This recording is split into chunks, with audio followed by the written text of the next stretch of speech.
Hey everyone, and welcome back to the channel.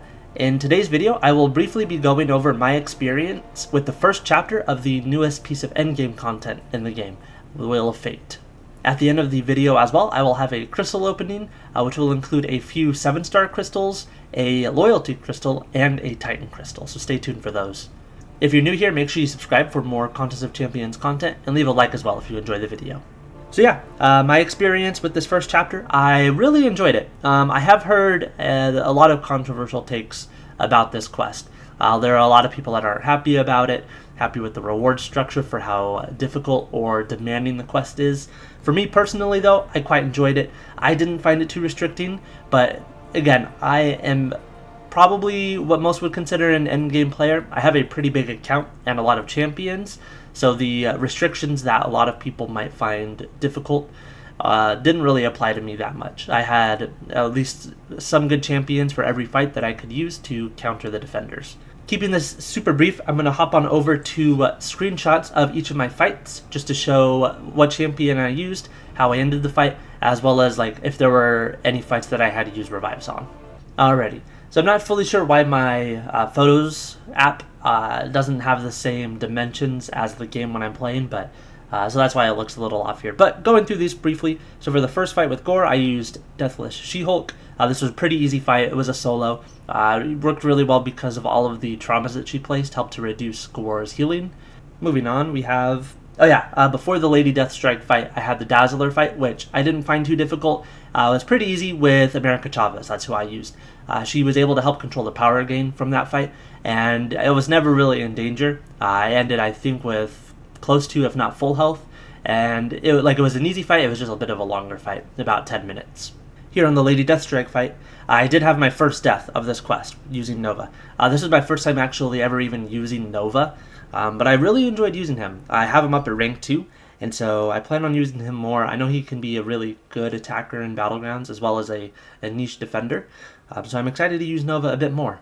But yeah, my death was just unfortunate. I just got clipped by a special attack in the wall, and then I just got comboed till I died. Like, it was pretty awful. But then the next fight, I was able to revive, and I was able to heal up to full in the fight with the Willpower Mastery. On to the next fight, we had Enchantress, which I was pretty worried about, but once I saw I could beat an Onslaught in, I wasn't too worried. I have this screenshot here just so you can see how many Neuroshocks are on Enchantress. I intentionally let her hit me with a special one to get either the Incinerate or Shock passive effect on Onslaught, because that would just drastically increase over time the amount of Neuroshocks on Enchantress.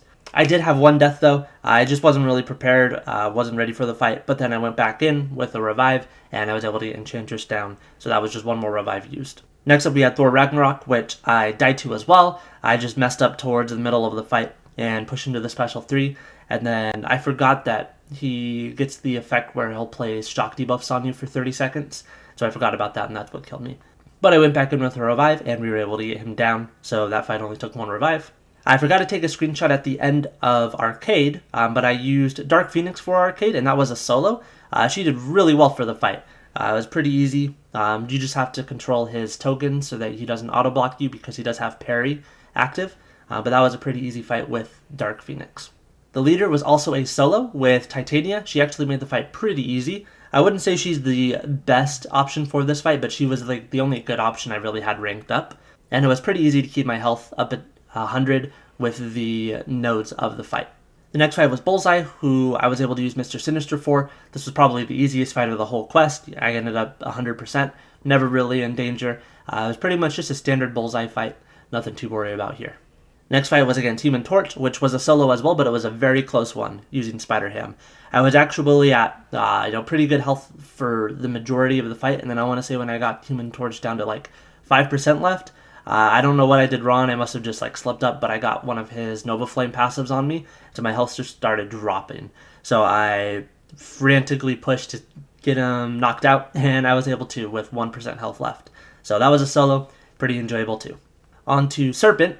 So Serpent did actually take a few revives. I'm pretty sure it took 3 revives. There wasn't really any super good champion that I have. Spiral is probably the best option, but I don't have Spiral, so I had to resort to using Kindred, which Kindred is great for. It was just a bit of a longer fight, and each of these fights that I lost with where I had to revive due to chip damage from like the special one. So yeah, this fight did take 3 revives, which I'm okay with. Most of the other fights were solos, so I'm not too worried about dwindling in my revive stash. The next fight up was Spyro, who I did lose once to. I just messed up and got clipped in the fight, and my health was dwindling throughout the fight. And then so once I got clipped, I think she landed a few crits and just completely deleted my health. But then we were able to go back in, and I was able to get the fight done with 1 revive here. Dust, I brought in Stark in Hand Spider-Man, who he was able to solo this fight. It did get a little close at the end, but it wasn't too bad of a fight overall. Dust didn't really have anything too big to worry about. And then on to Deathless Thanos. So Deathless Thanos, I did have to use 2 revives for. I brought in Domino because she was really the only good champion that I had ranked up. I think my only rank 3 champion for this fight. And I would recommend, if you are going to use Domino as well, you just be careful, because Deathless Thanos has the reverse controls node, which every 8 seconds it'll reverse your controls. But Domino can fail that sometimes, so the 2 times that I died, I was expecting the controls to reverse, but they didn't because she failed that ability. And so that just threw me off. So I would recommend, if you don't want to worry about that, use someone other than Domino. I didn't consider that when I went in, but I was able to get it down in 2 revives, so not too bad. Alrighty, now that we're back in game, let's go ahead and move on to the rewards opening. So just to look at the rewards that we got from this first path, nothing too crazy here. So we just got 5,000 7-star shards, and then 5,000 Titan shards, and then a couple other catalysts, which are always nice. Hopping on over, let's go ahead and open a few crystals. So we're going to start with this loyalty crystal. So who I'm looking for from this, honestly, anyone but Black Cat. I have opened 3 loyalty crystals over the course of my account. All 3 of them have been Black Cat. So I will take anybody but Black Cat. If I'm able to choose who I would like, Void would be probably the number 1 option, I think. Howard the Duck would be really fun. Vision Arcus would also be a really good champion.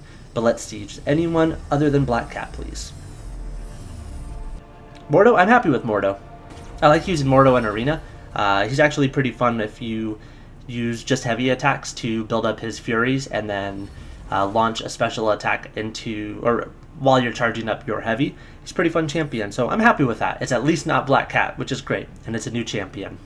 Alright, moving on. We do have 1 Titan Crystal, which we're going to open, but first we're just going to do 2 7-star crystals for this opening. Just go ahead and load up 2 here. I'm trying to think who I'm looking for most currently. Well, now that the new Titan pool is here, we have both Nefaria and Enchantress in the basic pool, which I want both of them. I just saw Enchantress go by. So if I could get either of them, that would be awesome. Trying to think of other champions that I might want. Dupe on Dust, Juggernaut. There are a lot of dupes that I'm after, so let's just see what we get. Alright, from crystal number 1, we are pulling a Spider-Punk. I think that's new. Awesome, I'm happy with that. I probably won't rank them up just because there's a lot of science champions that I want to rank up first, but I am always happy with a new champion, so that is a great pull. Alright, here for the second crystal. Really, I will take anything. I'm not expecting anything good. If I could get 1 good pull, I would want it to be from the Titan Crystal. We're getting a Blade. That's pretty great too. I've been wanting to pull a 7-star Blade because I have Stark in Hand Spider-Man now, and I might consider taking him up. He's not as good as he used to be, but there are still certain matchups that he's really good against. Very happy with that though. 2 new champions from 7-star crystals. It's pretty rare, at least for my account too nowadays, where I have the majority of the 7 stars. Alright, now we are on to the Titan Crystal. So, if you haven't seen my recent Titan opening, which I uploaded yesterday, I would recommend that you pause and go watch that if you haven't, before you check out this, so that you aren't spoiled by what I am currently after. I'll give you 3 seconds. Okay, moving on. So, I didn't get the 2 champions that I'm after the most yesterday, which are Okoye and Yelena. So those would be my 2 best pulls. Other new champions that I'd be after, let's see, there's Bastion, who'd be really nice. Gallon, I would love to pull. A couple dupes that I'm after. Arnim Zola would be one that I would really want. Jean Grey and Spider-Woman, who I both pulled yesterday, would be great awakenings as well. Let's go ahead and see what we are pulling from this crystal. We are getting a Bastion. There we go. That's awesome. Have to say it. This opening, 10 out of 10. I would give that a 10 out of 10. all new champions from these 4 crystals. Pretty good champions too. There aren't any like super awful champions. So I am very happy with the pulls that I got from this opening. Bastion is a great champion. Sadly, I don't think I'm going to rank him up quite yet. The other tech champions that I want to rank up before I rank up Bastion are Arcade and Arnim Zola. Sebastian might be on the back burner for a little bit, but I will get to him eventually. That's going to do it for today's video though. I appreciate you for checking it out, and let me know what you think about the newest piece of content in the game. Are you enjoying it? Do you think it's a bit too difficult for where you are at now? Are you ever going to do it? Let me know what you think about it and the rewards down below. Once again, thank you so much for being here. I hope you have a fantastic day, and I will catch you later.